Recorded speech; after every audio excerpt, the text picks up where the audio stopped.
ఎపిస్సులకు రాసిన పత్రిక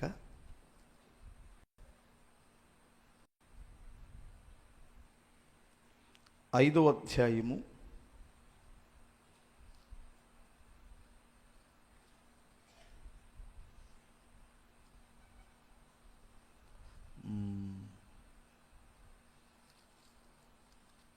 3వ వాక్యం నుండి 7వ వాక్యం వరకు చూద్దాం.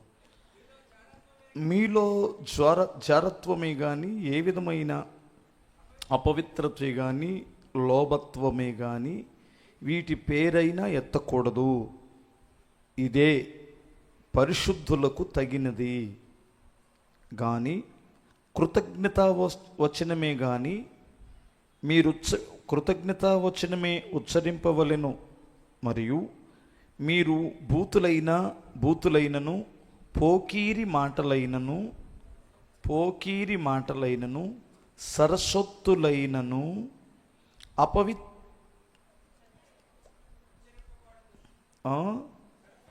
సరసొత్తులైనను ఉచ్చరింపకూడదు. ఇవి మీకు తగవు. వ్యభిచారి అయినను అపవిత్రుడైనను విగ్రహారాధికుడయ్యున్నను లోబి అయినను క్రీస్తు యొక్కయు దేవుని యొక్కయు రాజ్యమునకు హక్కుదారుడు కాడను సంగతి మీకు నిశ్చయముగా తెలియను. హల్లెలూయా. వ్యర్థమైన మాటల వలన ఎవడను మిమ్మును మోసపరచనివ్వకుడి. ఇట్టి క్రియల వలన దేవుని ఉగ్రత అవిధేయులైన వారి మీదకి వచ్చును. అర్థమవుతుంది కదా. గనుక మీరు అట్టివారితో పాలివారై ఉండకుడి. చాలు, బిగ్గరగా స్తోత్రం చెప్పండి. ఇక్కడ పరిశుద్ధులకు తగినదేమిటో, పరిశుద్ధులకి తగనవేమిటో చెప్పాడు ఇక్కడ. అర్థమవుతుంది కదా. మనం ఎందుకు పరిశుద్ధులముగా ఉండాలని బైబిల్ చెబుతుందంటే, దేవుని రాజ్యమునకు మనము హక్కుదారులుగా ఉండాలి. దేవుని రాజ్యమునకు చేరాలి. గమనించండి, మనం దేవుని రాజ్యమునకు హక్కుదారులుగా బ్రతికితే దేవుని రాజ్య సంబంధమైన తన పిల్లలకి అక్కడ నుండి జ్యోతిర్మయుడకు తండ్రి దగ్గర నుంచి మనకు భూలోకములో ఉన్నప్పుడు కూడా ఖచ్చితంగా ఆయన జీతాలు భత్యాలు అన్నట్లు ఆశీర్వాదములు అక్కడ నుండి వస్తాయి. అర్థం, మనకు వచ్చే ఆశీర్వాదం పరసంబంధమైనటువంటివై ఉంటాయి. కానీ మనం ఎలా బ్రతకాలంటే పరిశుద్ధులకు తగినట్లు బ్రతకాలి. లోకంలో దేవుడు కరుణామయుడు కాబట్టి మంచివారిని చెడ్డవారిని అందరినీ పోషిస్తాడు. అందరికీ లోకంలో బ్రతికే హక్కును దేవుడిచ్చాడు. అందరి కొరకు ఎండనిస్తాడు, అందరి కొరకు వర్షాన్ని ఇస్తాడు, అందరి కొరకు మంచు కురిసిద్ది, అందరి కొరకు గాలి ఆక్సిజను అంతా ఇచ్చేస్తాడు. ఇది అందరికీ ఫ్రీ. అర్థమవుతుందా? కానీ దేవుని రాజ్యం మాత్రం ఫ్రీ కాదు. మీకు అర్థమవుతుందా? దాని కొరకు నియమించబడిన వారు మాత్రమే చేరుతారు. దాని యొక్క రాజ్య సంబంధమైన నియమములు పాటించిన వారు మాత్రమే వెళ్తారు. ఇప్పుడు క్రైస్తవులలో 2 రకాలైనటువంటి వారు ఉన్నారు. ఏమిటంటే, భూ సంబంధమైన శరీర సంబంధమైన వాటి కొరకే ఆశపడి వచ్చేవారు, పరలోక సంబంధమైన వాటిని ఆశించి వచ్చేవారు. ఈ 2 బ్యాచ్లు మన దగ్గర ఉంటాయి, మన మధ్యలో ఉన్నాయి. అందుకని ప్రభు ఏమన్నాడంటే, మీరు మొదట నా నీతిని నా రాజ్యమును మీరు వెతకండి, అప్పుడు మీకేది అవసరమో మీ పరలోకపు తండ్రి మీకు ఇచ్చేస్తాడు. చూసారా ఎంత చక్కటి మాట, ఎంత మంచి అభయం ఇచ్చాడో. మీ అవసరాల కొరకు మీరు అంతగా పోరాడాల్సిన అవసరం లేదు. ఏవి కావాలో మీ తండ్రికి తెలుసు. మీకు ఏది కావాలో, మన పిల్లలకి ఏది అవసరమో మనకు తెలీదా? మన పిల్లలకి ఎప్పుడు బట్టలు అవసరమో తెలీదా? ఎప్పుడు భోజనం వండి పెట్టాలో, ఏ టయానికి పెట్టాలో మనకు తెలీదా? వాడికి ఏది ఇష్టమో అది మనకు తెలీదా? మనకు తెలుసు. ఆఫ్టర్ ఆల్, భూ సంబంధమైన తల్లిదండ్రులైన మనకే ఇంత శ్రద్ధ ఉన్నప్పుడు మీ పరలోకపు తండ్రికి మీ మీద శ్రద్ధ లేదా? మీ కష్టాలు ఆయనకి తెలీదా? మీ బాధలు ఆయనకి తెలీదా? తెలుసు. కాకపోతే ఆయన ఏమంటాడంటే, మిమ్మల్ని నేను లోకము నుండి ప్రత్యేకపరుచుకున్నాను, నా కొరకు ప్రతిష్ఠించుకున్నాను, నా యొక్క గుణగణాలు మీలో చూడాలని ఆశపడుతున్నాను. ఆయన గుణగణాలు మనకు అబ్బినప్పుడు అదే పరిశుద్ధత కలిగిన జీవితానికి నిదర్శనం. అర్థమవుతుంది కదా? ఈ పరిశుద్ధత విషయంలో మీరు చాలా జాగ్రత్తగా ఉండాలి. పరిశుద్ధత అనేటువంటిది దేవునికి చాలా ఇష్టమైనటువంటిది. అందుకని ఇక్కడ ఏం వాడాడంటే, పౌలు గారు ఏం మాటలు వాడాడంటే, మీలో జారత్వం జరగకూడదు, అపవిత్రమైనది ఏది కానీ లోభత్వమే కానీ అసలు వీటి పేరు ఎత్తకపోవడం మంచిదన్నాడు. స్తోత్రం చెప్పాలి. చూసారా, చాలా జాగ్రత్తగా ఉండండి. అటు పేరైనా ఎత్తొద్దంటే దాని అర్థం ఏంటంటే వాడి గురించి మాట్లాడొద్దని కాదు దాని అర్థం. అసలు అంత పర్ఫెక్ట్గా ఉండండి అని అర్థం. అసలు అసహించుకోండి దాన్ని. దాని గురించి పొద్దుగూకులు వాళ్ళ గురించి వీళ్ళ గురించి చెత్తొద్దు, దాన్ని అసహించుకోండి. ఇక్కడ ఏమంటాడంటే, ఇంకా మీరు కృతజ్ఞతా సంబంధమైన వచనాలు పలకండి, దేవునికి కృతజ్ఞతలు చెప్పండి, స్తుతి ఆరాధన చేయండి. ఇంకా చెప్పాలంటే ఏమంటాడంటే, మీరు బూతులైనను పోకిరి మాటలైనను, బూతులైనను పోకిరి మాటలైనను సరసోక్తులైనను, ఇది చూడండి, మీరు పరిశుద్ధ సరసోక్తులైనను చూడండి, మీరు బూతులైన పోకిరి మాటలైన, చూసారా, బూతులు మనం కోపం వచ్చినప్పుడు తిడతాం. పోకిరి మాటలు ఎప్పుడు? ఒక అమ్మాయి అటు వెళ్తున్నప్పుడు ఈ కామెంట్ చేస్తుంటారు చూడండి, పోకిరోళ్ళు, బేవర్సోళ్ళు అంటారు, పోకిరోళ్ళు అంటే వాడికి అద్దు పొద్దు లేనటువంటి పోకిరి మాటలు మీలో రాకూడదు. ఇంకా చెప్పాలంటే సరసోక్తులు చేయకూడదు, సరసోక్తులు ఆడకూడదు అంటాడు. ఎవరు సరసోక్తులు? బైబిల్లో సరస్సం అనేటువంటిది ఎక్కడ కనిపిస్తుంది అంటే మనకి ఇస్సాకు తన భార్య అయిన రెబెకాను సరస్సం ఆడుట గమనిస్తాం. అర్థమవుతుందా? అంటే ఈ సరస్సం అనేటువంటిది ఎవరు ఆడుకోవాలంటే భార్యాభర్తలు సరసాలు ఆడుకోవాలి. అది దేవునికి ఇష్టం. ఇప్పుడు అలా కాకుండా ఈ మగపిల్లలు, మీరు చూడండి, మీరు వచ్చినప్పుడు ఎవరైనా వస్తే ఈ ఈ ఎలా చెప్పాలి, అలగా మనుషులు అంటారు చూడండి, అనకూడదు నేను, అలగా మనుషులు అంటారు చూడండి, వాళ్ళు ఒకరి మీద ఒకరు చేతులు వేసుకోవడం, ఈ చెత్త కప్పులు వేసుకోవడం, అలా గిల్లుకోవడం, ఇలా గిచ్చుకోవడం, ఈ చెత్త అంతా జరుగుతూ ఉంటుంది మీరు గమనిస్తే. అంటే అపవిత్రమైన సరసోక్తులు ఈ ఉంటారా? అలా ఉంటారా? హల్లెలూయా. చూసారా, మీరు ఇలా పొడుచుకోవడం, అలా చేసుకోవడం, ఇలా, ఇది మీరు మీ క్రమశిక్షణ కూడా అందులో కనిపించాలి. మీరు పరిచారకులు కావచ్చు, లేదంటే విశ్వాసులు కావచ్చు, మీ సరసోక్తులు ఎలా ఉన్నాయి? ఒక్కొక్కరు చేయలేస్తారు, ఒకరి మీద ఒకరు చేతులు వేసుకోవడం, చెయ్యడం, మాట్లాడుకోవడం, బూతులు మాట్లాడుకోవడం, డబుల్ మీనింగ్ మాట్లాడుకోవడం, అసలు ఇవి పరిశుద్ధులకు తగినవి కావు. ఇందులో క్రమశిక్షణ కనిపిస్తుంది. మీరు చాలా హోందాతనంగా ఉండాలి, మీరు చాలా పద్ధత కలిగి ఉండాలి. నువ్వు ఏ స్థితిలో నుండి రక్షింపబడినా అందులో నుంచి నువ్వు నేర్చుకోవాలి. ఈ పరిశుద్ధులకు తగినటువంటివి అని చెప్తాడు. నేను ఈరోజు మీకు చెప్పాలనుకున్న ఒక అద్భుతమైన 7 విషయాలు ఉన్నాయి. పరిశుద్ధులకు రక్షణ కవచము లాంటివి ఇవి. ఇప్పుడు నేను చెప్పబోయేవి దేవుని పిల్లలకి ఒక రక్షణ కవచము లాంటివి. అవి ఎప్పటికప్పుడే మనల్ని కాపాడేటువంటివి, మనల్ని పరిశుద్ధతలో నడిపించేటువంటివి, మనకు ఒక భద్రతనిచ్చేటువంటివి. ఇప్పుడు నేను చెప్పబోయే విషయాలు చాలా జాగ్రత్తగా మీరు గమనించాలి. ఏమిటంటే, ఇవి ప్రతి క్రైస్తవుడు కానీ ఈ జాగ్రత్తలు కానీ పాటిస్తే అద్భుతమైనటువంటి దేవుని కార్యాలు చూస్తావు, నిత్య జీవంలోనికి ఖచ్చితంగా ప్రవేశిస్తావు. విషయాలు కూడా ఇంచుమించుగా హెబ్రీలకు రాసిన పత్రికలోనే ఉంటాయి. ఎందుకంటే పౌలు గారు రాశారనేటువంటిది ముఖ్యమైన ఆధారాలు ఎన్నో ఉన్నాయి. ఎందుకంటే హెబ్రీ పత్రిక పౌలు రాశాడనే దానికి ఎన్నో ఆధారాలు ఉన్నాయి.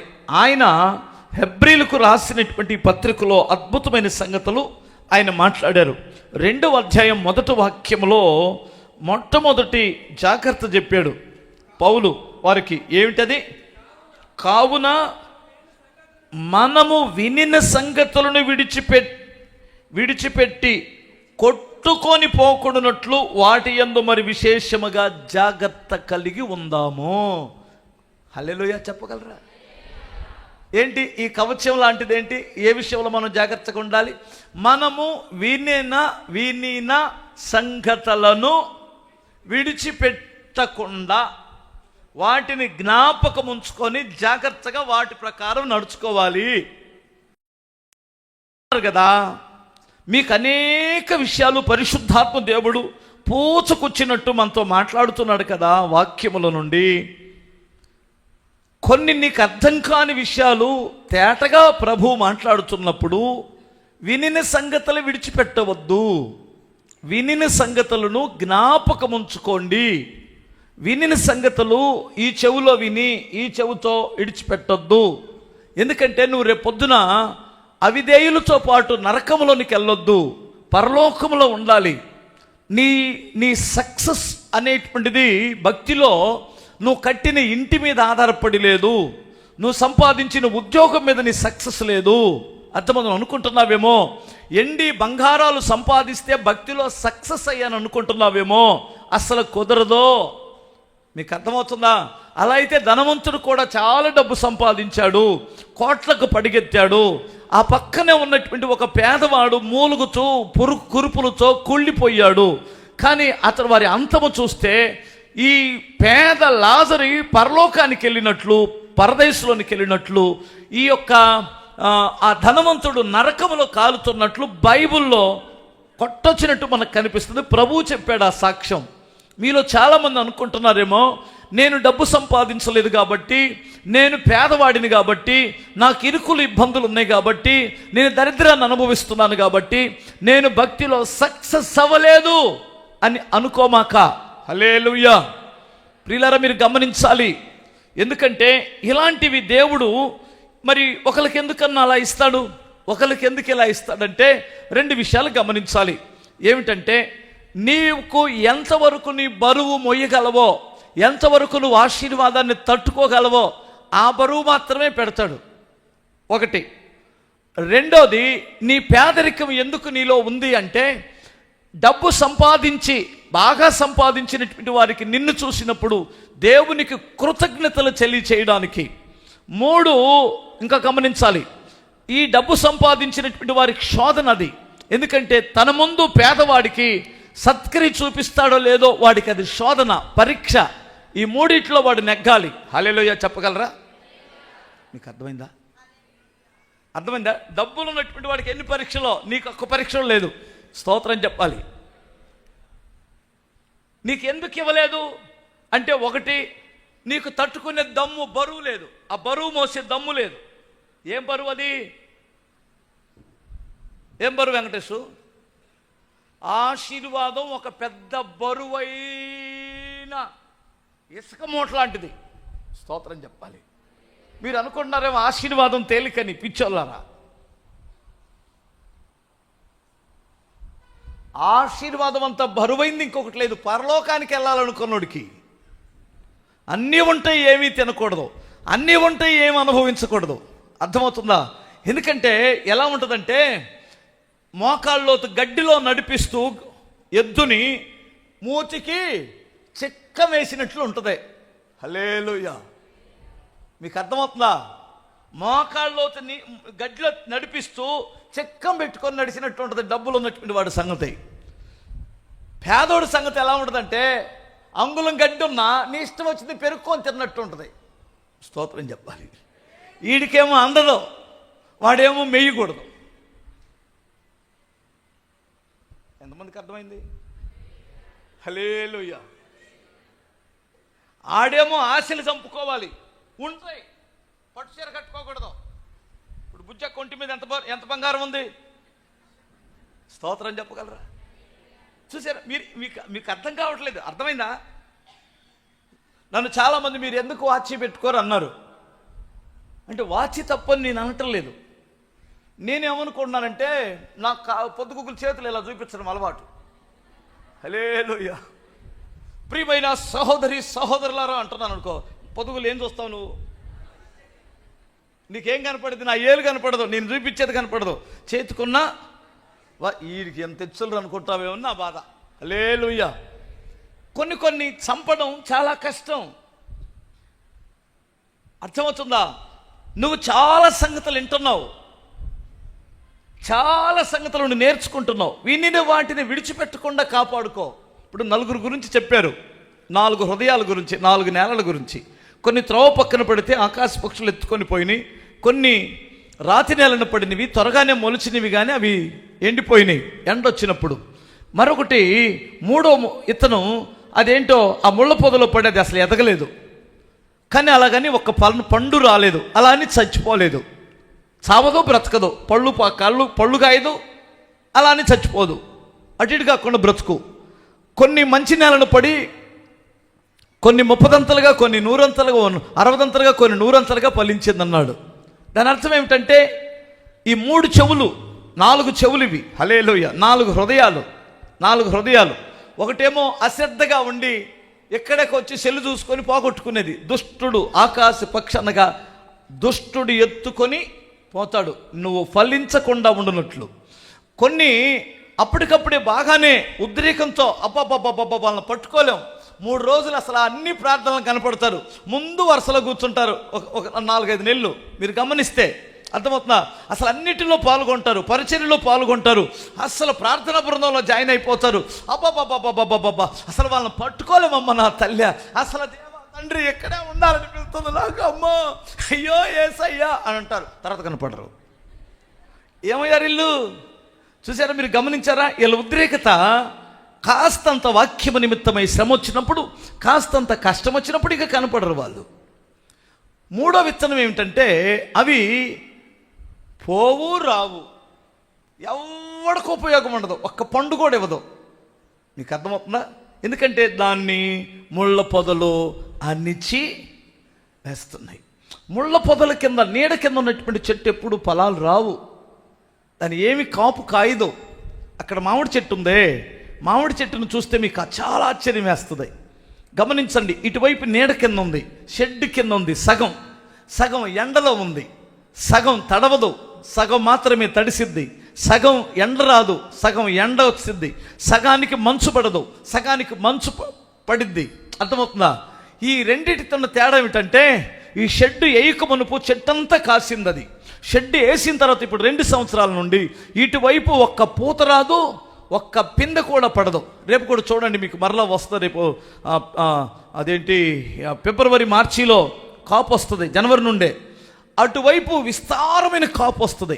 ప్రతి సంవత్సరం మనం మామిడికాయ పచ్చడి పెట్టుకుంటున్నాం వాటితో. ఆశ్చర్యం, ఈ సంవత్సరం అయితే కరెక్ట్గా గీత గీసినట్టు అటువైపు కాయలు వచ్చినాయి, ఇటువైపు కాయలు రాలేదు.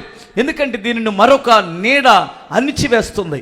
అవతల నీతి సూర్యుడు అంటే ఆకాశమందున సూర్యరశ్మి పడుట వలన దానికి జీవం వచ్చి బ్రతికింది. అలాగే క్రీస్తు యొక్క ప్రభావం ఎవరి మీద పడుతుందో వారు ఫలిస్తారు. వాక్యం యొక్క ప్రభావం ఎవరి మీద పడుతుందో వారు ఫలిస్తారు, మిగతా వాళ్ళు ఫలించరు. అణిచివేయబడింది. సంఘంలోనే ఉంటారు, ఫలాలు ఉండవో. ఆ లాస్ట్ చెట్టు బహుగా ఫలించిందట, 60దంతలుగా, 30దంతలుగా, 100అంతలుగా ఫలించింది. చూసారా? ఇప్పుడు గమనించండి, మీరు వాక్యముని విని దానిని విడిచిపెట్టేవారు ఉండొద్దు, దాన్ని జాగ్రత్తగా కాపాడుకోండి. ఎక్కడ భద్రపరుచుకోవాలి? మరియా ఆ సంగతులు హృదయములో భద్రము చేసుకొనెను. హల్లెలూయా.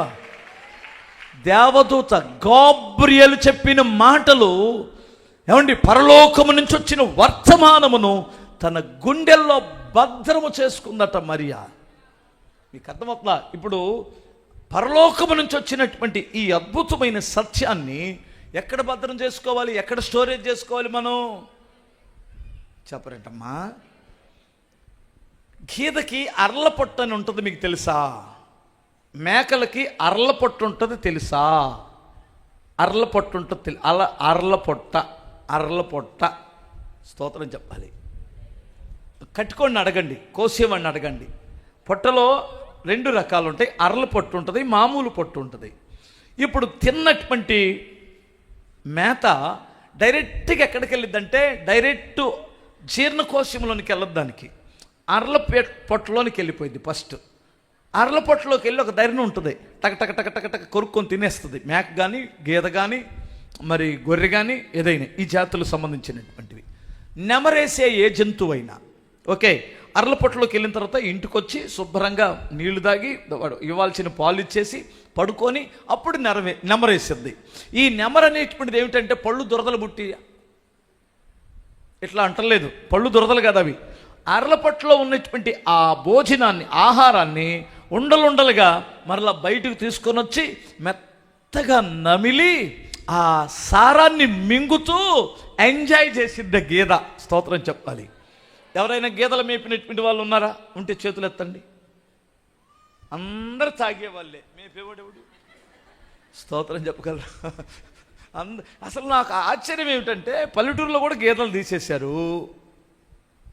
ఇన్ని లక్షల మందికి, కోట్ల మందికి పాలు ఎక్కడి నుంచి వస్తున్నాయా అని నా డౌట్.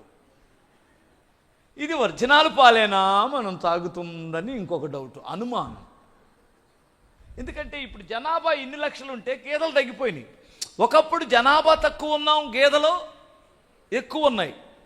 అప్పుడే పాలు తగ్గినాయి అనుకునేవారు. ఇప్పుడు గేదెల మేపోడు లేడు. ఏమండి, ఎక్కడ పల్లెటూరులో కూడా టౌన్లో ఉన్నటువంటి పాల ప్యాకెట్లు తీసుకెళ్ళి తింటున్నారు. అదేంటో, అదే విచిత్రమో. అసలు ఎక్కడి నుంచి ఉత్పత్తి అవుతాయి పాలు? పల్లెటూరు నుంచి రావాలి. కానీ మనం పాలు ఎక్కడికి పంపిస్తున్నాం? మరి ఇక్కడ పాలు ఉత్పత్తులు లేవు, అక్కడ పాలు ఉత్పత్తులు లేవు. మరి ఎక్కడ పండుతున్నాయమ్మా? ఏం చెయ్యం, ఏం తాగుతున్నామో ఆ తండ్రికి తెలియాలి. నాకు డౌటే. హల్లెలూయా. నాకు డౌటే, ఏం పాలో తెలీదు. స్తోత్రం చెప్పాలి. ఏం పాలు పిసుకొని వస్తున్నారో ఆ తండ్రికే తెలియాలి. మీరు ఏం తాగుతున్నారో ఆ తండ్రికే తెలియాలి. ఏదో ఒకటి పాలు అనుకొని తాగేస్తున్నాం. హల్లెలూయా. ఏదో ఒకటి.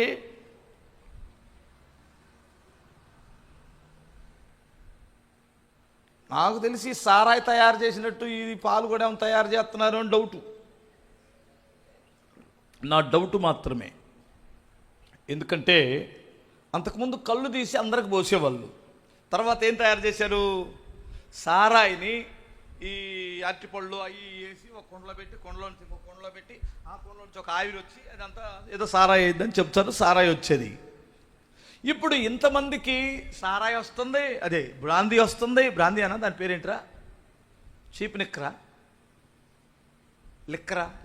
నిక్కరా ఏం వచ్చిందో అది. దానికి తోడు గుడ్డు అంట ఈ అందగాళ్ళకి. ప్రభుత్వాలు ఎంత జాగ్రత్తలు తీసుకున్నాయో చూడండి. ఆడికి గుడ్డు, గ్లాసు, వాటర్ ప్యాకెట్. చూసారా ఎన్ని జాగ్రత్తలు? ఎందుకంటే వాడికి ఎక్కడ దెబ్బ తగలకూడదు. చక్కగా వాడు ఆ మందు ప్యాకెట్ తీసుకోవాలి, నీళ్ళ ప్యాకెట్ తీసుకోవాలి, మందు సీసా, నీళ్ళ ప్యాకెట్, కోడి గుడ్డు, గ్లాసు. ఇంకెక్కడికి వెళ్ళాల్సిన అవసరం లేదు. ఆ నీళ్ళు, ఈ పాలు కాదు, ఈ దరిద్రం కలుపుకొని తాగి ఆ గుడ్డు తిని రావాలి. ఎందుకంటే వాళ్ళకి బలం రావాలని ఎటుగుడు వాళ్ళకి అర్థమైపోయినట్టుంది.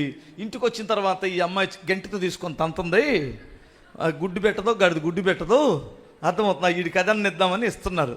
ఇప్పుడు వాళ్ళు ఇంకా అలివవుతారా వాళ్ళు? మనం ఎంత మొచ్చుకున్నా అరే దేవుణ్ణి నమ్ముకోండి రా, జీవితాలు బాగు చేసుకోండి అంటే వాడికి 100 రూపాయలు దొరికితే చాలు. గుడ్డు వస్తుంది, నీళ్ళు వస్తున్నాయి, గ్లాస్ వస్తుంది, మందు వస్తుంది, విస్తారంగా తాగేస్తున్నారు. ఎక్కడ పడితే అక్కడ. ఎట్లా నేను కార్లు ఈ మధ్య వెళ్తున్నప్పుడు ఎక్కడ పడితే అక్కడ త్రాగుబోతులు పడిపోయి ఉంటున్నారు. ఎందుకంటే రేటు తగ్గి విస్తారంగా తాగేస్తున్నారు. అయ్య బాబోయ్, వీళ్ళకి ఏం గతి పట్టిద్దో తర్వాత చూడాలి. మనలో ఎవరు లేరు కదా. స్తోత్రం చెప్పాలి ఒకసారి. సరే, మీరు ఏ విషయంలో జాగ్రత్తగా ఉండాలంటే వినిన వాక్యాన్ని విడిచిపెట్టకుండా కాపాడుకోవాలి. పరిశుద్ధులకు ఒక కవచం లాంటిది. రెండో వాక్యాన్ని చదవండి ఒక విషయం ఏమిటంటే 3వ అధ్యాయం, అక్కడే 3వ అధ్యాయం 12వ వాక్యం. సహోదరులారా, జీవము గల దేవుణ్ణి విడిచిపోవునట్టి విశ్వాసము లేని దుష్ట హృదయము మీలో ఎవనయందైనను ఒకవేళ ఉండునేమో అని జాగ్రత్తగా చూసుకొనండి. అంటే జీవము గల దేవుణ్ణి కానీ దేవుని సంఘాన్ని కానీ విడిచిపెట్టకుండా జాగ్రత్తగా చూసుకోండి. మీరు ఎందుకు పరలోకానికి వెళ్ళాలంటే ఫస్ట్ ఇందాక మనం చదివిన దగ్గరే ఉందండి, దేవుని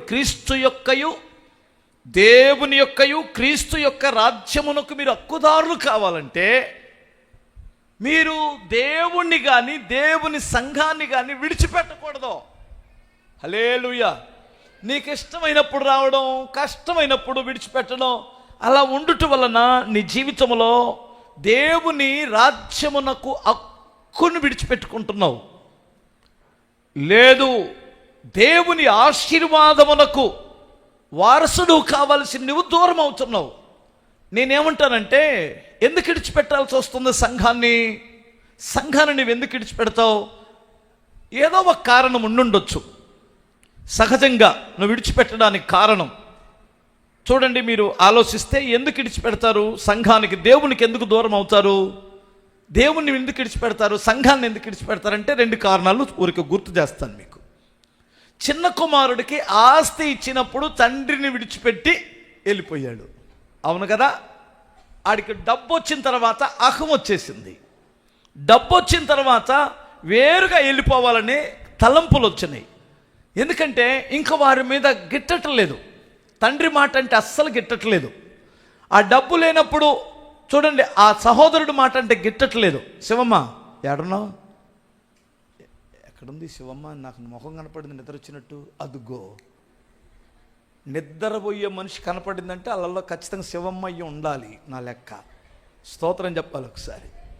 ఈ ముఖాల్లో నేను చూసినప్పుడు టక్కున ఎక్కడో నిద్రపోతుంది. ఆ ముఖం శివమ్మ ముఖం లాగానే ఉంది. హల్లెలూయా. 2 చేతులు చెప్పగలరా? వినండి జాగ్రత్తగా. డబ్బు వచ్చినప్పుడు దూరం అవుతారు, సంఘానికి, దేవుడికి కూడా. రెండో కారణం ఏమిటంటే, కరువు వచ్చినప్పుడు నయోమి, ఎలిమెలెక్ అనేటువంటి, ఎలిమెలెక్ వాళ్ళ ఆయన పేరు ఎలిమెలెకేనా? వాళ్ళిద్దరు వెళ్ళిపోయారు. వాళ్ళకేమొచ్చింది? కష్టాలు వచ్చినప్పుడు పోయారు, అవును కదా? భోజనం లేక సంఘాన్ని విడిచిపెట్టారు, కష్టాలకు తట్టుకోలేక దేవుడిని విడిచిపెట్టేశారు. విస్తారమైన సంపద వచ్చి విడిచిపెట్టాడు. వీళ్ళిద్దరూ బాగుపడలా. మీరు గమనించండి. ఆడికేమో ఆస్తి అంతా, ఏ ఆస్తిని నమ్ముకొని వెళ్ళాడో ఆ ఆస్తి అంతా పోయింది. వీళ్ళకేమో ఏ రెక్కలను నమ్ముకొని మేము బ్రతికేయగలం అని వెళ్ళారో మగవాళ్ళందరూ చచ్చారు. ఆ ఇంట్లో మగవాళ్ళు ఎంతమంది ఉన్నారు? 3 ఉన్నారు, 3 చచ్చిపోయారు. చూడండి, మీరు గమనించండి. అంటే దాని అర్థం ఏమిటంటే, మీరు గమనించవలసింది ఏమిటంటే, నాకు వేరుగా ఉండి మీరు ఏమీ చెయ్యలేరు, సాధించలేరు. ఇప్పుడు ఈ ఫ్యాన్ ఇలా బిల్డప్ ఇచ్చి తిరుగుతుంది, లోపల ఏముంది? కరెంటు ఉంది కాబట్టి తిరుగుతుంది. స్తోత్రం చెప్పాలి. ఈ లైట్లు ఇంత ప్రకాశమానంగా వెలుగుతున్నాయి, కరెంటు ఉంది కనుక వెలుగుతుంది. ఇప్పుడు కరెంట్ లేని దీని బిల్డప్ ఏంటి నాకు అర్థం కాదు. మనకెందుకు ఇది? చూసారా, మీరు గమనించారా? కరెంట్ లేకపోతే మనకు గాలి ఇస్తుందా? కరెంట్ లేకపోతే వెలుతురిస్తుందా? దేవునికి దూరం అయితే, సంఘానికి దూరమైనటువంటి వాడు భ్రష్టుడైపోతాడు ఖచ్చితంగా. ఎందుకంటే నువ్వు, నీ మీద దేవుని ముద్ర ఉంది, దేవుని ముద్ర ఉంది. ఆ ముద్రని చెడగొట్టుకుంటే దేశదిమ్మరమవుతావు. కష్టాలు రావా? ఇప్పుడు అరే, ఇన్ని కష్టాలు పడుతుంటే భర్తనే విడిచిపెట్టలేదు. నాకు తెలిసిన చెల్లి, ఆ అమ్మాయి బాధలు చూస్తే నాకు ఎంత బాధేస్తుందో. కేవలం సంఘానికి దూరం కాకూడదని కాపురం చేసుకుంటుందండి. కేవలం సంఘానికి దూరం కాకూడదని కాపురం చేసుకుంటుంది. వాంతి చేసుకుంటాడు, ఇల్లంతా కక్కుతాడు, పాసు పోస్తాడు, ఏమండి కంపు కొట్టిస్తాడు. దరిద్రుడు, ఎంత శాపమో ఆ ఇంట్లో. వెళ్ళిపోవచ్చు, వాళ్ళ అమ్మలు రమ్మంటారు, కమ్మగా సాక్కుంటారు ఆ పిల్లని. ఎందుకు వెళ్ళటం లేదంటే దేవునికి దూరం అయిపోతాను నేను. చూసారా, నీతిమంతులు అలాగూ బ్రతికేస్తున్నారు, దేవుడిని చూసుకుంటూ బ్రతికేస్తున్నారు. స్తోత్రం చెప్పాలి ఒకసారి. దేవుడు ఉంటే చాలని బ్రతికేస్తున్నారు, ఆయన మాటలు ఉంటే చాలని బ్రతికేస్తున్నారు.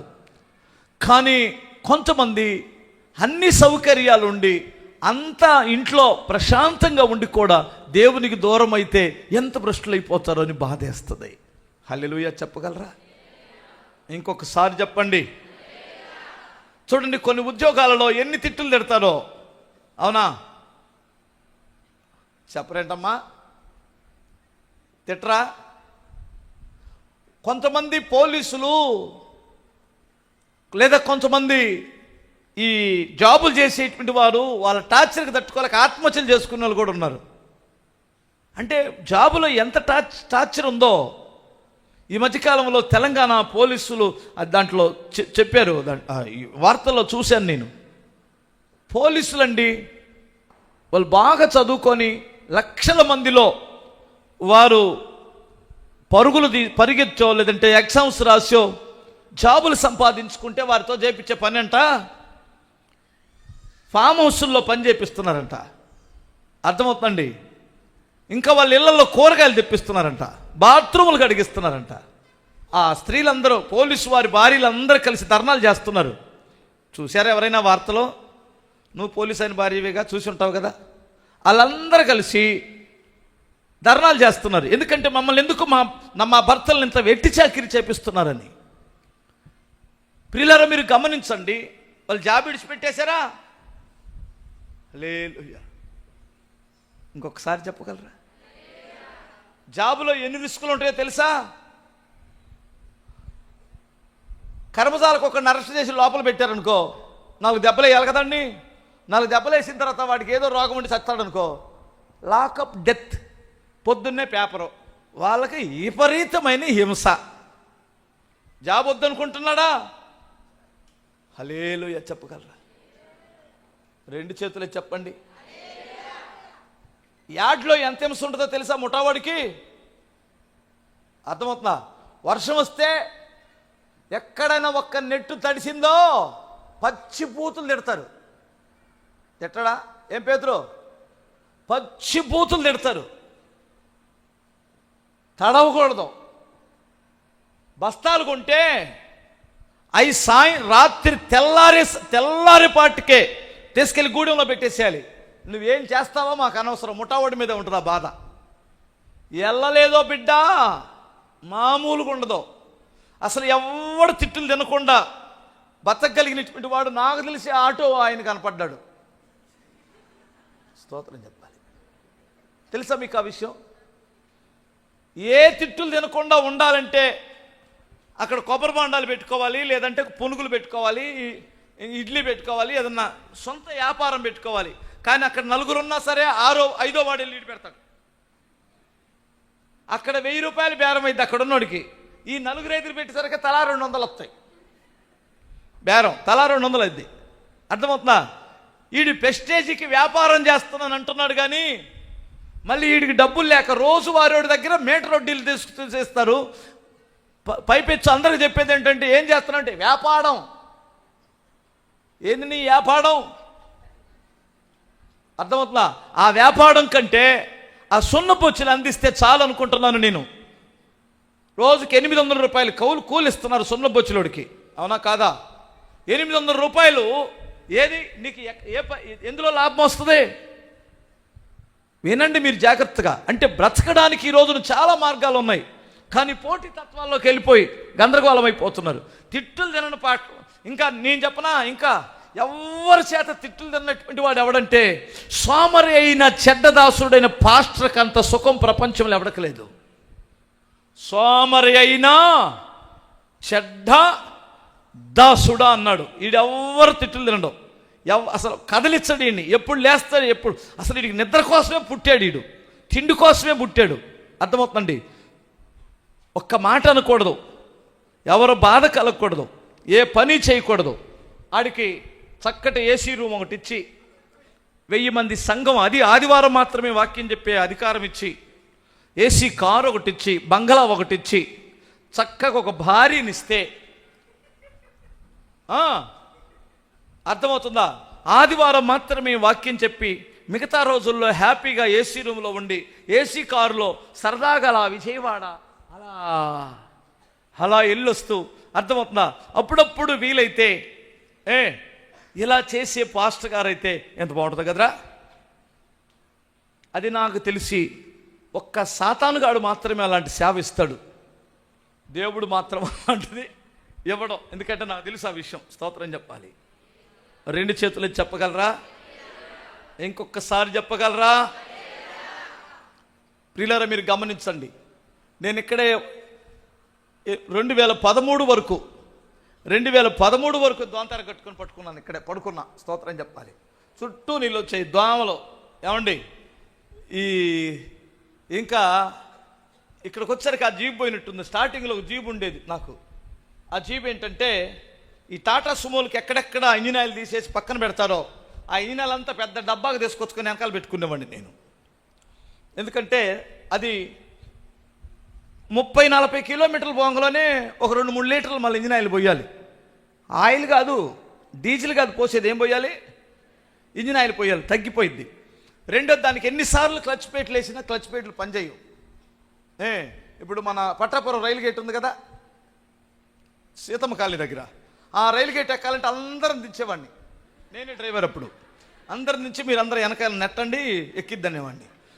అది ఎలా నడిచిద్దంటే సమభూమిలో మాత్రమే చక్కగా దొల్లిద్ది. అంటే ఎక్కడ మెరకొచ్చినా వెళదాం. హల్లెలూయా. నాకు కొంతమంది సేవకులను చూస్తే కూడా అదే పని. వీటికి ఎప్పుడు పోతానే ఉండాలి ఇంజిన్ ఆయిల్. వాళ్ళకి అర్థమైనట్టుంది ఏ ఇంజిన్ ఆయిలో. స్తోత్రం చెప్పగలరా? వీటికి ఏ ఎత్తు పల్లాలు రాకూడదు. అర్థమవుతుందా? చక్కగా సమభూమిలో మాత్రం వెళ్ళాలి. ఎక్కడ ఎత్తొచ్చో ఒక 10 మంది కలిసి నెట్టాలి. ఒరే, ఇది ఎక్కడ సేవరా బాబు, వినండి. హల్లెలూయా. ఏ నష్టం వచ్చినా దేవుణ్ణి విడిచిపెట్టే పరిచర్య అయినా, దేవుణ్ణి విడిచిపెట్టే నీ సేవ అయినా, దేవుణ్ణి విడిచిపెట్టే నీ భక్తి అయినా వేస్ట్, వ్యర్థం. జాగ్రత్త. ప్రాణాలు పోయినా. మొన్న నాకు జార్ఖండ్లో ఓ పాస్టర్ గారు కలిశారు. నాకు మొన్న దగ్గరికి వచ్చాడు. ఆయన అసిస్టెంట్ పాస్టర్ ఉన్నాడు. ఆయనకి తోడుగా అతన్ని, రేయ్ ఈ వారంలో నీ గోరి కడతామని వార్నింగ్ ఇచ్చారు. ఇప్పుడు ఈ పాస్టర్ గారు ఏం చెప్పాడంటే, ఒరే నిన్ను చంపేస్తారా, నువ్వు వెళ్ళిపో అని చెప్పారు. భార్య పిల్లలు కూడా కాళ్ళ మీద పడి బతిమలాడారు నువ్వు వెళ్ళిపోమని. నేను మరణాన్ని నుంచి తప్పించుకోవడానికి పారిపోవాలా?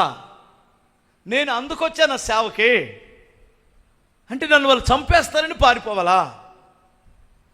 ఒకవేళ నేను హతసాక్షి అవ్వాలనే సంగతి దేవుడు ఆయన జీవగ్రంథంలో రాయాలనుకుంటే, అలా సంకల్పం అయితే నేను ఎక్కడే చచ్చిపోతాను అన్నాడు. కరెక్ట్గా వాళ్ళు చెప్పిన 5 రోజులకు వచ్చి అతను గొంతుకు చంపేశారు. ఆ ఫోటోలు చూశాను నేను. ప్రియులారా, మీరు గమనించండి. అక్కడికి నేను డేట్ ఇచ్చాను, వెళ్తాను. ప్రాణాలకు తెగించి ఇప్పటికీ చేస్తున్నారు సేవ. ఇప్పటికీ చేస్తున్నారు. ఇడిచిపెట్టలేదు దేవుడు వాళ్ళు. నీకు శ్రమ ఎంత? మొన్న మణిపూర్లో వారి ఆస్తులన్నీ ధ్వంసం చేశారండి. తగలబెట్టేశారు. ఊర్లు తగలబెట్టేశారు. వాళ్ళ ఇంట్లో వాళ్ళని నరికి అక్కడ ఒక చెయ్యి, అక్కడ ఒక కాలు, అక్కడ ఒక తలకాయ వేశారు. ఇప్పుడు మీరు వెళ్ళండి, తెల్లారికట్ల 5 గంటలకు ఆరాధన జరుగుతుంది. వారు ఎక్కడ భయపడట్లేదు, ఇడిచిపెట్టట్లేదు ప్రభువుని. నీకు కొంచెం శ్రమ వస్తే, ఆ కొంచెం కష్టం వస్తే, కొంచెం బాధ వస్తే దేవుని ఇడిచిపెడుతున్నావు. చెత్త పోవాల యేసునామంలో.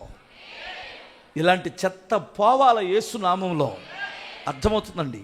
ఎందుకంటే ఈ చెత్త ఉంటే ఇతరులకు కూడా బలహీనపరిచింది. క్రీస్తు కొరకు బ్రతికేవాడు కావాలి రోషం కలిగి. బ్రద్దలైన సందులో ఎవడు నిలుచునా అని ఆయన ఎదురు చూస్తున్నాడట. అర్థమవుతుంది. బ్రద్దలైన సందంటే ఒక ప్రాకారం ఉంది, ఆ ప్రాకారంలో నెరగొట్టింది, నెర్రిడిచింది. ఆ బ్రద్దలైన సందులో ఒకడుంటే వేసిన ప్రతి బాణము బద్దలైన సందులో వాడికి వచ్చి పడిద్ది, గుండెలు చీలుస్తూ ఉంటాయి. అక్కడ నిలబడే ధైర్యవంతుడు నా కొరకు కావాలి అని దేవుడు కోరుకుంటున్నాడు. అంటే దేవుడు నువ్వు శ్రమలు పడినా కష్టాలు పడినా క్రీస్తు కొరకు నిలబడేటువంటి వాడు కావాలని నీ దేవుడు ఆశపడుతున్నాడు. పిరికి పంతలు అవసరం లేదు అని ప్రియులారా మీరు గమనించాలి. నువ్వు దేవుని కొరకు రాని శ్రమలు రాని ఎంతకాలం వస్తాయి? హల్లెలూయా. తుఫాను అన్ని కాలాలు వస్తుందా? చెప్పరేంటమ్మా? అన్ని కాలాలు తుఫాను వస్తుందా?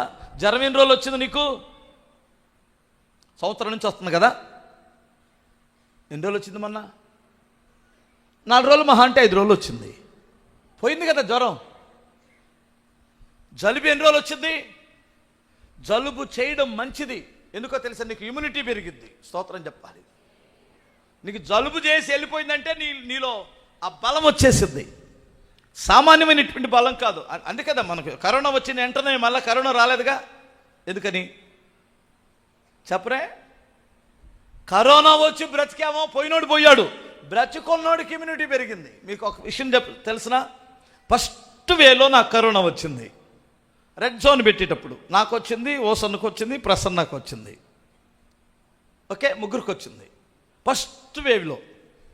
తర్వాత నెక్స్ట్ అదేంటది డెల్టా వచ్చింది. దాన్ని చాలామందిని తీసుకొని వెళ్ళింది నాకు తోడు. ఆ టైంలో నాకు రాలా. ఎందుకు రాలేదు? ఎందుకంటే నా పక్కనే కరోనాలో ఉన్నారు. బ్రదర్ అయితే నాయసరా బ్రదర్తో ఫుల్ కరోనాతో నా వెనకాల కూర్చున్నాడు. Full corona. అర్థమవుతుంది. నా వెనకాల కూర్చొని మంచినీళ్ళు బ్రదర్ అంటే ఇలాంటి బాటిల్ తీసుకొని శుభ్రంగా నేను తీసుకోగలను కదా. మా వాళ్ళు కూడా మంచినీళ్ళు ఇవ్వండి అమ్మంటే ఇలా తీసి ఈ బాటిల్ ఇలా ఈ మూత ఇలా పట్టుకొని ఇది ఇస్తారు. ఇది తాగిన తర్వాత ఈ మూత ఎక్కడ ఉంటుందో తెలియదు. ఇంత బలహీనమా? అట్లాగే బ్రదర్ కూడా మూత తీసి ఇచ్చాడు. నేను శుభ్రంగా తాగాను, పెట్టాను. అర్థమవుతుందా? కారులోనే ప్రయాణం చేసాం. ఇంటికి వచ్చిన తర్వాత బ్రదర్ కనపడట్లా. ఎందుకు కనపడలేదని నేను పొద్దున్నే ఆ రాత్రి వాళ్ళూరులోని మీటింగు. ఏంది బ్రదర్ మీటింగ్ రాలేదు? పేరిసర్లోనే కదా మీటింగ్ని ఫోన్ చేస్తే, బ్రదర్ నాకు కరోనా వచ్చింది బ్రదర్ అన్నాడు.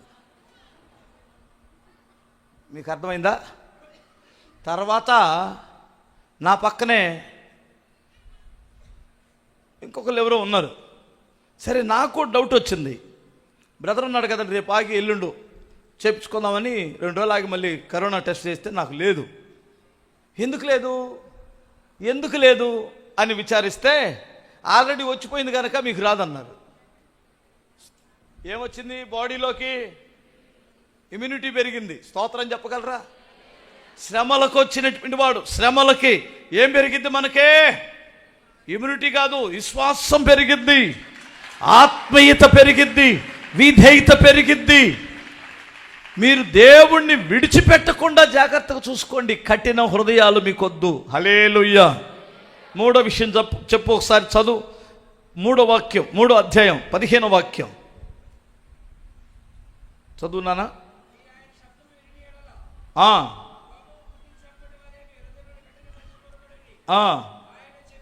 ఆ లాస్ట్లో ఉంటుందిరా. ప్రతిదినము ఒకరికొకడు బుద్ధి చెప్పుకొనుడి, ఏలయనగా మొదటి నుండి మనకున్న దృఢ విశ్వాసము అంతము మటుకు గట్టిగా చేపట్టిన ఎడలానే క్రీస్తులో పాలివారమయుందుమో. కట్టో. హల్లెలూయా. ఒకరికొకడు ఎప్పుడెప్పుడు చెప్పుకోవాలన్నాడు? చదివారా? రే, భ్రష్టులకి ఏది ఇష్టం ఉండదంటే బుద్ధి చెప్పడం ఇష్టం ఉండదు. బుద్ధి చెప్పడం ఇష్టం ఉండదు.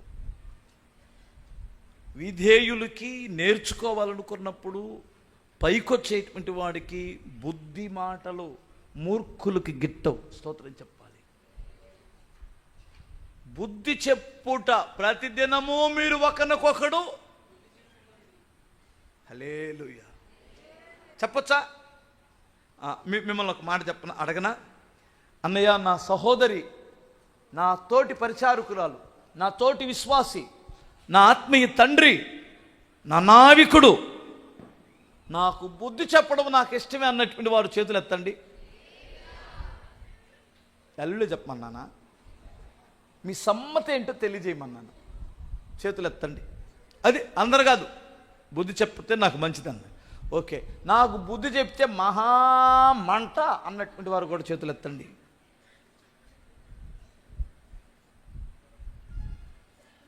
ఎవడు ఎత్తాడరా? మనోడు ఎవడని ఎత్తరా? ఎత్తలేదా? హల్లెలూయా. బుద్ధి చెప్పేవారు ఉండరు అసలు, నాకు తెలిసి. ఎందుకంటే ఎవడికేం పట్టింది బుద్ధి చెప్పడానికి?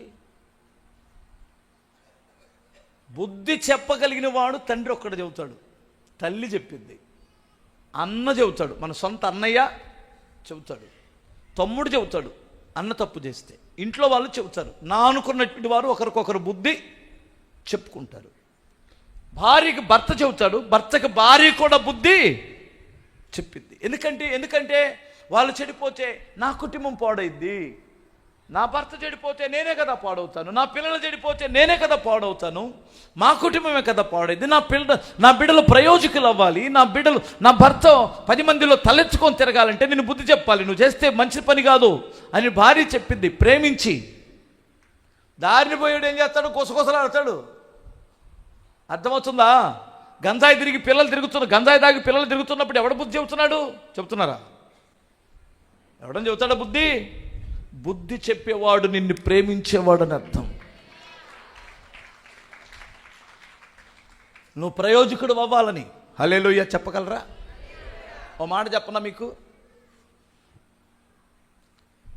మా చిన్నప్పుడు మా నాన్న ఒక సంగతి, జరిగిన సంగతి చెప్పేవాడు. ఒక వదంతి ఉండేది. బందర రైల్వే బ్రిడ్జికి చేప కన్ను పెట్టారని ఒక వదంతి ఉండేది. మీరు విన్నారో లేదో? విన్నారా? ఓకే. ఆ కథ మా నాన్న చెప్పేవాడు. ఆయనకి 3 కొడుకులు. చేపలు బట్టి ఆయనకి, ఒరే నేను పెద్దోడిని అయిపోయాను, ఇక నేను వేటకెళ్ళను, మీరు వెళ్ళండి, కానీ చరిత్రకెక్కే చేపలు పట్టాలి అని చెప్పేవాడట. ఒకరోజు వెళ్ళి ఒక్కొక్క చేప 5-6 కేజీలు చేపలు పట్టుకొచ్చి, ఈరోజు నాన్న యమా మెచ్చుకుంటాడని వచ్చారంట. వచ్చే చేపలు చూపిస్తే, మీ మొహల్లా చేపలు పట్టుకొచ్చారు, 5-6 కేజీలు ఏమో పిత్త పరిగిలాగా ఉన్నాయి అన్నాడట. ఊరి ఎందుకంటే పెద్ద పట్టరావాలని వెళ్ళి ఒక్కొక్క చేప 25 కేజీలు 50 కేజీలు చేపలు పట్టుకొచ్చారు రెండోసారి. నాన్న ఈసారి మెచ్చుకుంటాడని. ఇయ్యా అందరు బట్టే కదరా, మీరు గొప్ప విషయం ఏంది ఇక్కడ అన్నాడట. అయ్య బాబాయ్, ఇదేంది ముసలాయన ఇట్టన్నాడని వెళ్తే ఈసారి కింట చేపలు పడ్డాయి ఒక్కొక్కటి. అసలు ఈసారి తిరిగిలేదు, మన ఊరిలో ఎవడ పట్టలేదు ఇంత పెద్ద చేపలు అని వస్తే, నోర్మే దీనికి పెద్ద అతిశయమా అన్నాడట. వీళ్ళకి కొంచెం ఫీలింగ్ వచ్చింది. మరి ఎలా? మన ఊరిలో ఎవరు పట్టారు కింట చేపలు కంటే పెద్ద అన్నారు. ఎదవల్లారా, మీ మొఖాలు లాంటి చేపలు పట్టారు, ఏదో చేపలు నువ్వు, దీనికి పెద్ద మొలసేం బిల్డప్, రేపు మీతో ఏటకొస్తున్నాను పద అన్నాడట. ఎలా? ఏం చేయమను? ఓ పని చేయి, ఆ పెద్ద నామం సిద్ధపరచండి, దాంట్లో ఒక 2 కింటాలు మైదా పిండి కలిపి ఒక 5-6 డబ్బాలు నూనె పోసి ఒత్తి పెట్టండి, వెళ్దాం రేపు ఏటకన్నాడట. వలలు నీ ముఖం, వలలు నువ్వేం లాగుతావు, నేనేం లాగుతానులే, అవి పెట్టండి చెబుతాను, నేను వస్తున్నాను అన్నాడట పెద్ద ఆయన. అనగానే ఓ 2 కింటాలు 3 కింటాలు మైదా పిండి కలిపి బాగా మనం ఈ పిండి తొక్కుతాం కదా రొట్టెలు కలుసుకునేటట్లు అలా తొక్కేసి దాన్ని శుభ్రంగా ఒక కుందులాగా చేసి దాంట్లో 7-8 డబ్బాలు నూనె పోసి ఇంత పెద్ద ఒత్తి 2 పంచెలు, పాత పంచెలు ఉంటాయి కదా అప్పుడు, పంచెలు కట్టుకుంటారు కదా, 2-3 పంచెలు బాగా మెలేసి పెద్ద తాళ్ళలాగా చేసేసి ఒత్తి పెట్టి వెలిగించారు. ఇక పదండి అన్నాడు. రేయ్ నాకు కళ్ళు కనపడో, ఉనికి చూడండి, చేప ఎక్కడ నుండైనా వస్తుందేమో చూడండి, పరిగెత్తు, మన ఒడ్డుకి వచ్చలేదు, చచ్చిపోతాం, అందరం చచ్చిపోతాం, నలుగురిని చస్తాం అన్నాడట. చూస్తే దాదాపు కొన్ని కిలోమీటర్లు, 3-4 కిలోమీటర్ల దూరంలో ఏదో ఒక ఉనికి కనిపించింది వీళ్ళకి. నానా ఎక్కడో ఒక చిన్న తొనుకులాగుంది అన్నాడట. తొనుకు అది వచ్చేట్టు. ఒరే ఇక లోపలగా పోనివద్దు, పడవని మీరు ఎంత స్పీడ్గా తెడ్లేస్తే అంత స్పీడ్గా ఒడ్డుకు రానివ్వండి అన్నాడట. వీళ్ళు తెడ్లేస్తారు, మీ ముఖాలు ఏడు స్పీడ్గా చచ్చిపోతాం అంటున్నాడు. ఇది ఎక్కడ ముసలోడు రా బాబు, చేపలంటేనేమో ఎలా అన్నాడు, లోపలికి వెళ్ళిన తర్వాత ఏం చేప కనపడట్లేదు, మనల్ని మళ్ళీ ఒడ్డుకు బా ఒడ్డుకు బా ఒడ్డుకు బా అంటున్నాడు.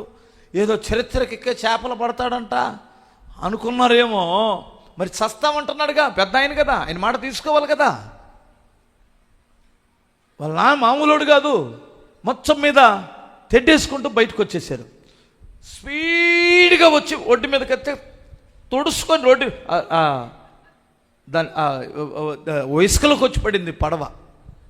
దాని వెనకాల పెద్ద చేప వచ్చి ఆ ఊపుకొచ్చి ఒడ్డున పడిపోయింది. అది ఎందుకు అలా వచ్చిందంటే, ఈ జ్యోతి ఎలుగుతుంది కదా పెద్ద కాగడలాగా, అది ఏదో తినే ఆహారం అనుకొని ఎంటపడుతున్నది మింగడానికి. హల్లెలూయా.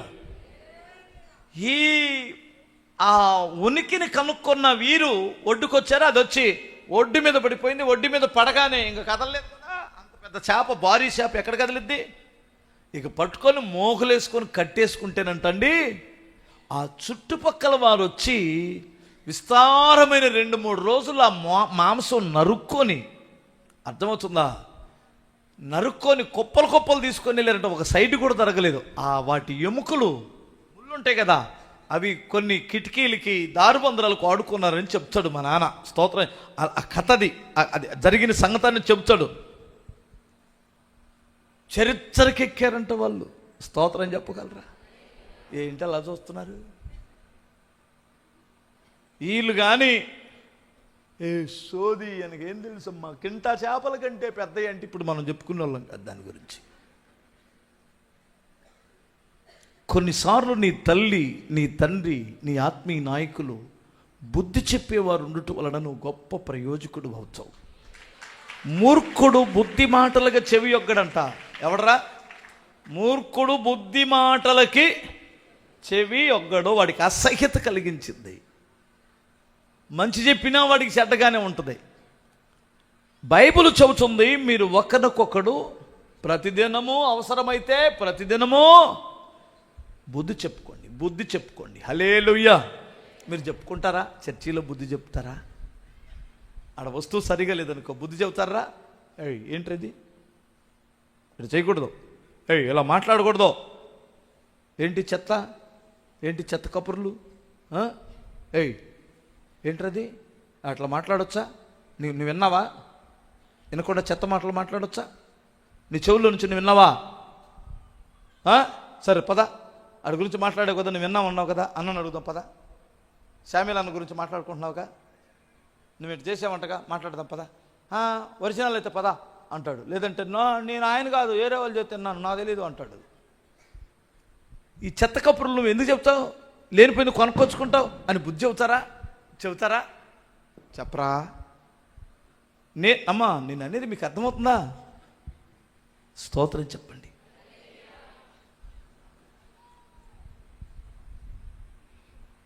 నాలుగో అధ్యాయం 10వ వాక్యం.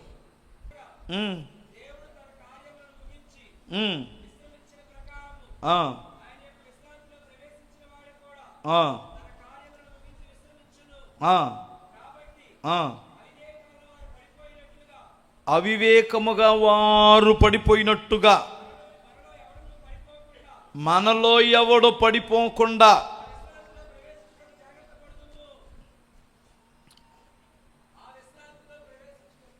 పడిపోయినోడు ఎక్కడ ప్రవేశించడో,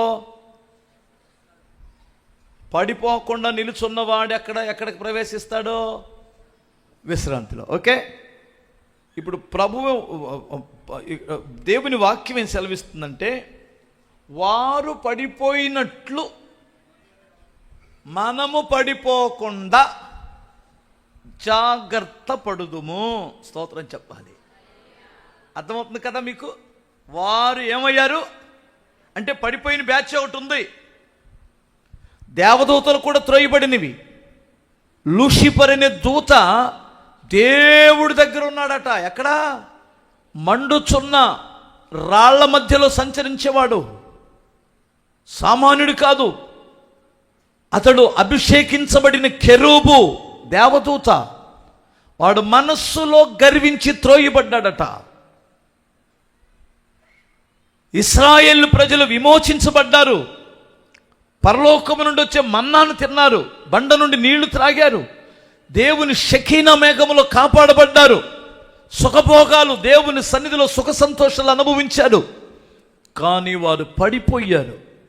వారు పడిపోయినట్లు మనము పడిపోవద్దు. స్తోత్రం చెప్పగలరా కదా? మీకు అర్థమవుతుందా? గర్వించి కొందరు పడిపోతారు, అహంకారముతో కొందరు పడిపోతారు, కొందరు డబ్బు వచ్చినప్పుడు పడిపోతారు, కొందరు స్త్రీ వ్యామోహములో పడిపోతారు, కొందరు పురుషుడు యొక్క వ్యామోహములో కూడా పడిపోతారు. హల్లెలూయా. అరే, నిలుచున్నాననుకున్నవాడు పడిపోకుండా జాగ్రత్తగా చూసుకోండి. నిలుచున్నాననుకున్నటువంటి వాడు పడకుండా జాగ్రత్తగా చూసుకోండి. హల్లెలూయా. రెండు చేతులు చెప్పగలరా? నిజంగా మనం ఎప్పుడు పడిపోతాం వెంకటేషు? నిజంగా చూడక ఏదైనా ఎదురురాయి దట్టుకుంటే పడిపోతాం. బురదలో నడుస్తున్నప్పుడు అజాగ్రత్తగా నడిస్తే జారి పడతాం. అంతే కదా? స్తోత్రం చెప్పాలి. ఇప్పుడు పాపం అనే రొచ్చులో ఉన్నాం. ఈ ప్రపంచం ఎందులో ఉంది? పాప రొచ్చులో ఉంది. ఇక్కడ మనం కూడా ఇక్కడే ఉండాలా? ఇక్కడ నుంచి ఏమన్నా మధ్యాకాశంలోకి వెళ్ళాలా? చెప్పరంటమ్మా. ఇక్కడ ఉండాలి కదా. మా నాన్న చిన్నప్పుడు ఏం చెప్పేవాడంటే, బురదలో నడిచేటప్పుడు ఎలా నడవాలో కులుకుతా నడవకూడదు నాన్న, ఎరగదీస్తూ నడవకూడదు, పడతావు, బోర్ర పడతావు, ఎల్లికెలైన పడతావు. బొట్టనేలు ఉంది కదా, బొట్టనవేలు, ఇదిగో బొట్టనేలు ఉంది కదా, దీన్ని ఇలా పెట్టి ఇలా నడవాలి. స్తోత్రం చెప్పగలరా? హల్లెలూయా. బురదలో నడిచేటప్పుడు ఓకే. మామూలుగా నడిచేటప్పుడు కూడా పడతాం. ఈ నెలలో కూడా మనం పడతాం. కళ్ళు తల మీద పెట్టుకొని తిరగకుండా ఇసుక దందుకున్నట్టు కొంతమందికి తల మీద ఉంటాయి, పైకి ఎక్కుతాయి. అప్పుడు ఎలా ఎలా ఎలా బోర్ర పడతాం. చూసారా? అందుకని ఏదైనా అడ్డు తలిగిద్దేమోనని జాగ్రత్తగా కింద చూస్తూ నడవాలి. ఈ లోపల సంసోనికి తగిలినట్టు దెలీలా తగలవచ్చు. ఏమన్నాయి? సంసోనికి ఏం తగిలింది? దెలీలా తగిలింది. తగిలిన వెంటనే ఏమయ్యాడు? బోర్ల పడ్డాడు. స్తోత్రం చెప్పాలి. ఉన్న వరకు కళ్ళు బీకేశారు. అవును కదా? గెహాజీకి ఏం తగిలింది? దనకుప్ప తగిలింది. బోర్ల పడ్డాడు. స్తోత్రం చెప్పాలి. ఒకసారి వినండి రే, చాలా జాగ్రత్తగా ఉండండి. ఒక్కొక్కడు తగిలిద్ది. తగిలినప్పుడు మనం పడిపోతాం. మీరు నిలుచున్నారు కదా, క్రీస్తు కొరకు నిలుచున్నారు, క్రీస్తు కొరకు త్యాగం చేశారు, క్రీస్తు కొరకు భక్తిలో ఉన్నారు, క్రీస్తు కొరకు మీరు పరిచర్య చేశారు, క్రీస్తు కొరకు మీరు ఎన్నో రాత్రులు నిద్రగాశారు, క్రీస్తు కొరకు మీ ధనాన్ని మీకున్నా లేకపోయినా ఖర్చు చేశారు ప్రభు కొరకు. ఇంత త్యాగం చేసిన నీవు చివరి వరకు నిలుచోవాలి. హల్లెలూయా. లాస్ట్లో ప్రమోషన్ వచ్చేటప్పుడు ఒక్కొక్కడు పోతాడు. హల్లెలూయా. రెండు చేతులు చెప్పగలరా? ఇక ప్రమోషన్ వస్తుంది అనుకున్నప్పుడు ఒకడు పోతాడు, భ్రష్టుడైపోతాడు. వినండి జాగ్రత్తగా. నువ్వు నిల్చున్నాననుకున్నటువంటి వాడు పడకుండా జాగ్రత్తగా చూసుకోవాలి. చిన్న విషయం కాదు ఇది. భక్తి అంటే మనం అనుకున్నట్లు ఏదో సరదాగా వెళ్ళిపోయి సరదాగా వచ్చేది కాదు. ఎందుకంటే పడేసేవాడు ఒకడున్నాడు. మీకు తెలుసో తెలీదో, పడేసేవాడు ఒకడు ఉన్నాడు. మొచ్చిన గుంతలు పెట్టి ఒక్కటి ఇస్తాడు ఒక్కొక్కడికి. వాడికి అవకాశం ఇస్తే బోర్ల పడతారంతే. అయ్య బాబోయ్, ఆడు కొట్టకుండా ఉండాలంటే ఆడు పడేయకుండా ఉండాలంటే మనం నడవవలసిన ఆయనతో నడవాలా. స్తోత్రం చెప్పాలి. మనం నడవవలసిన ఆయనతో నడవాలి. ఒకరిని కదిలించుకున్నాం, దుర్మార్గుడిని కదిలించాం. ఇప్పుడు మనం ఏం చేయాలి? చిన్నప్పుడు మీరు ఎప్పుడైనా గొడవ వచ్చినప్పుడు పిల్లలప్పుడు చూసారా? మీకు ఐడియా ఉందా? ఆడపిల్లలకి అంత ఐడియా ఉండదు, మగపిల్లలకి మహా ఉలిపోలం కాబట్టి మాకు తెలుసు. మీకేం తెలుసు? స్తోత్రం చెప్పాలి. వీడి బెచ్చాలాట దగ్గర గోళీలాట దగ్గరికి వెళ్ళి వాడిని తంతాం కదా, పేట పేట పేట తన్నిన తర్వాత వాడు ఏ అనుకుంటూ వాళ్ళ నాన్న దగ్గరికి వెళ్తాడు. వెళ్ళిన తర్వాత వాళ్ళ నాన్న ఎవడరా వాడు అంటే పలానోడు అని చెబుతాడు. వచ్చి మనం పారిపోయాం. మనం ఎందుకుంటాం అక్కడ? పారిపోయిన తర్వాత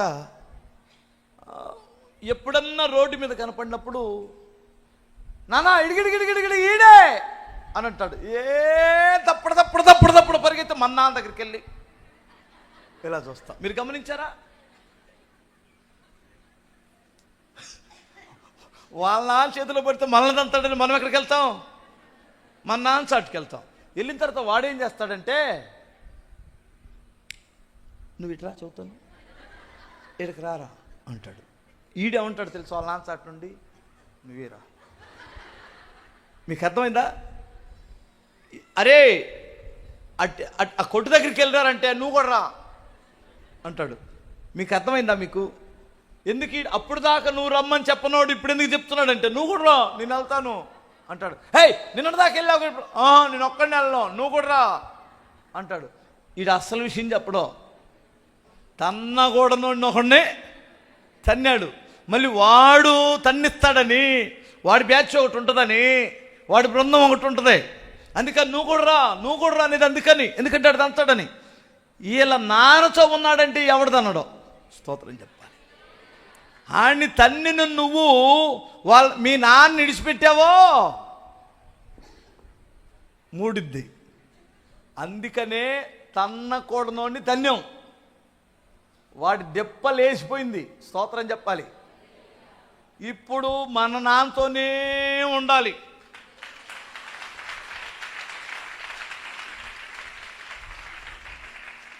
ఆడిని దన్ని కానీ నువ్వు రోడ్లమ్మట సింగిల్గా తిరిగావనుకో,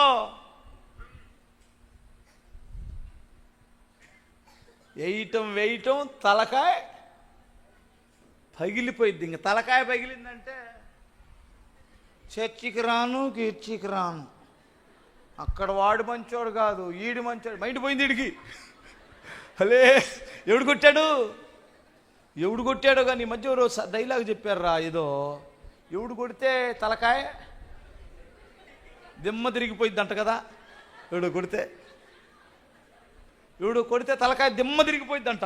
ఆడు కొడితే ఇంక అందరి మీద ఏగా స్తోత్రం, ఆడు మంచి లేదు, నేను రాను, కనపడను. వీడికి దిమ్మ తిరిగింది.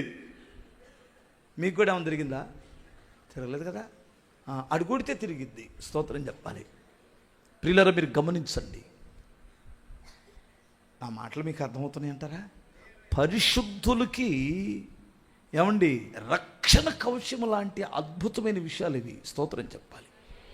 ఒకటి, వినిన వాక్యాన్ని విడిచిపెట్టకుండా జాగ్రత్తగా కాపాడుకోవాలి. రెండు, ఏ స్థితిలో కూడా యేసయ్యని విడిచిపెట్టకూడదు. మూడు, ఒకరికొకడు బుద్ధి చెబుతున్నప్పుడు ఫీల్ అవ్వకండి, నేర్చుకోండి, బుద్ధి చెప్పుకోండి. అర్థమవుతుందా? బుద్ధి చెప్పడం మంచిది, అలా చెప్పుకోవడం మంచిది. ఓకే. నాలుగు పడిపోకుండా, నిలుచున్న మీరు పడిపోకుండా జాగ్రత్తగా చూసుకోండి.